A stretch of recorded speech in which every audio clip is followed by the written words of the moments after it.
Your first dive computer. What matters? What to ignore? A dive computer tracks your real depth and time profile in real time, second by second. Tables give you a worst-case box.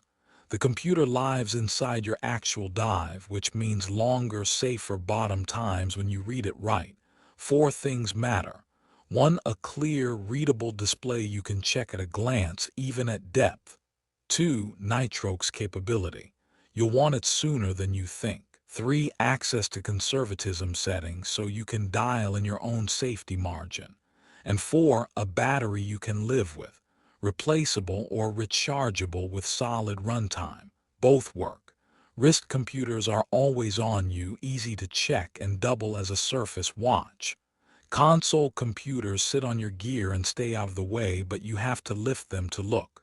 Most recreational divers go wrist. Both work.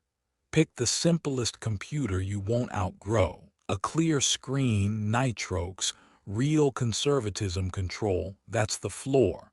Start there and the rest is just diving.